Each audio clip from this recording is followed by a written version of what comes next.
ये बीमारियाँ नहीं है तो इनका इलाज क्या होगा? तो मुझे ये बताएं कि ये जो फार्मा का इतना बड़ा सेटअप लगा हुआ है, बिलियन ऑफ डॉलर्स की कंपनीज हैं और इतना रेवेन्यू जनरेट करती हैं, तो ये फिर क्या है? और लोगों को रिलीफ मिलता है तो ये लोग इतना तरक्की कर रहे हैं ना, फल फूल रहे हैं, तो आपके ख्याल में ये सब फिर क्या हो क्या रहा है?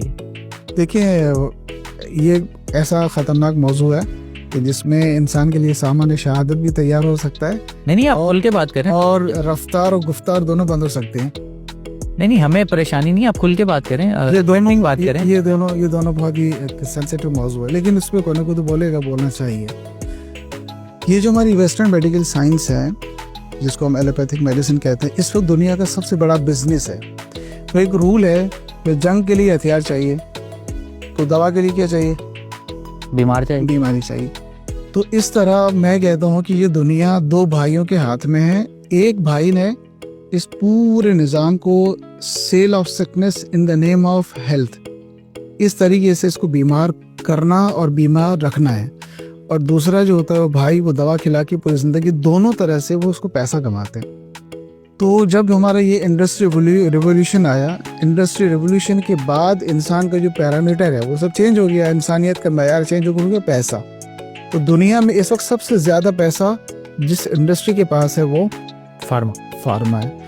अगर आप 500 फॉर्चून कंपनीज का पता होगा आपको, तो दुनिया की टॉप 500 फॉर्चून कंपनीज हैं कि जिसके पास सबसे ज़्यादा रेवेन्यू जनरेट करती हैं। अब एग्जैक्टली मुझे इस रिसेंट 1-2 साल का नहीं पता, लेकिन पिछले सालों का मैंने वो डेटा देखा था। तो उसमें जितनी भी 500 फॉर्चून कंपनीज हैं, उसमें 450 कंपनीज का जो रेवेन्यू है वो एक तरफ था, और 50 कंपनीज का उनसे डबल था, और वो 50 की 50 सारी फार्मास्यूटिकल कंपनीज हैं। अब अंदाज़ा लगाए, मिसाल के तौर पर कोलेस्ट्रॉल की दवा है जिसको स्टेटिन कहते हैं। ये जो स्टेटिन, एक दवा का रेवेन्यू कितना है? $60 बिलियन है। अच्छा, एक टैबलेट का। And who is manufacturer of this medicine? America. तो ये जितनी 10 बड़ी कंपनियां मल्टीनेशनल सारी अमेरिकन कंपनी है। तो इस पूरा एक सिस्टम बनाया हुआ है जिसमें इंसान को बीमार करना हम नहीं कह रहे, लेकिन बीमार रखने का पूरा निज़ाम है। तो उसकी सबसे पहली चीज़ क्या है? वो माइंड मैपिंग है। डॉक्टर साहब को जब जाते हैं तो डॉक्टर साहब कहते हैं कि इस बीमारी का इलाज नहीं है, शुगर है इसका इलाज नहीं है, ब्लड प्रेशर का इलाज नहीं है।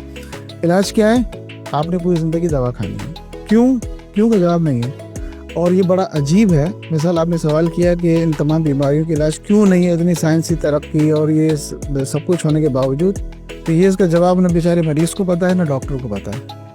क्यों नहीं पता? इसलिए कि उसको डॉक्टर, मेडिकल साइंस जिस तरह डिज़ाइन की गई है, जो बनाई गई है, जो पढ़ाई गई है, सिखाई गई है, उसमें हेल्थ या सेहत तो है ही नहीं ना। फार्मा जो माफिया है, माफिया की जो डेफिनेशन हम समझाते हैं ना, उसमें 5 चीज़ें आती हैं। सबसे पहले ओवर प्रिस्क्रिप्शन। अब मुझे नहीं पता कि ये है या नहीं, आप खुद देखिए, हर बंदा सुनने वाला देखिए। सबसे पहले ओवर प्रिस्क्रिप्शन ऑफ मेडिकेशन है, बिल्कुल है, इससे कोई इनकार नहीं कर सकेगा। आपको सुन के हैरत होगी, आप यकीन करें। पाकिस्तान एक छोटा सा मुल्क है, उसका भी एक छोटा सा शहर है, मैं नाम नहीं ले रहा, और उसमें एक डॉक्टर साहब हैं, एक नहीं हज़ारों होंगे, वो एक कंपनी से एनुअल 1 करोड़ रुपए लेते हैं। अच्छा, वो 1 करोड़ का टारगेट पूरा करने के लिए कितने मरीजों को अननेसेसरी दवाएं लिखेंगे।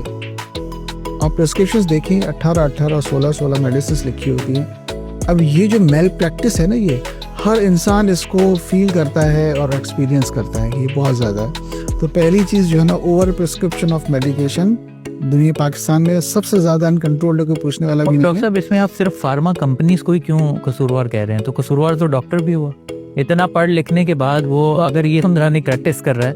हाँ, देखिए, ये बात समझने के लिए हम एक चीज़ देखें। हम जिंदगी में अपनी में किसी भी फील्ड में हम एक क्रिटिकल थिंकिंग रखते हैं। मिसाल मौलाना किसी को देखा का यार, इस पर भी सवालात बनाते हैं, सियासतदान भी सवालात बनाते हैं, ब्यूरोक्रेट्स भी सवालात बनाते हैं, हर बंदे भी सवालात बनाते हैं, इसमें भी गलत हो सकता है। लेकिन हम कभी मेडिकल के बारे में, डॉक्टर के बारे में नहीं सोचते, ये भी गलत हो सकता है।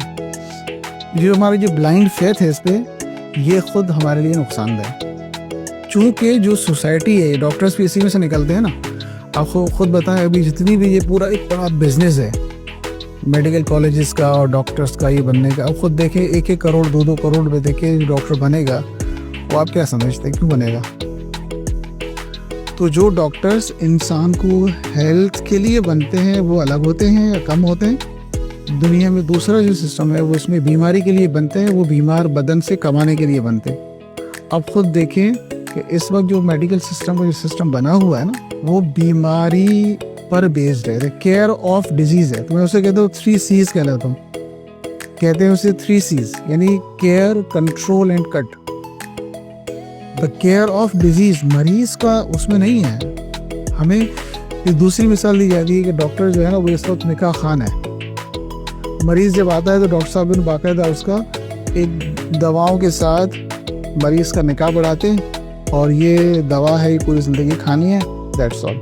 ये आपकी जीवन साथी है, कब्र में जाने से पहले भी आप आखिरी डोज लेके फिर जाएंगे। दूसरा देखिए हमारा एक रोड मैप ऑफ लाइफ बना हुआ है। अब हमें करना क्या है, सवाल ये है ना, हमारा देखिए एक रोड मैप ऑफ लाइफ बना हुआ है। हम पैदा होते हैं, बड़े होते हैं, उसके बाद हम 40-45 साल की उम्र में हम किसी न किसी बीमारी में उतरते हैं।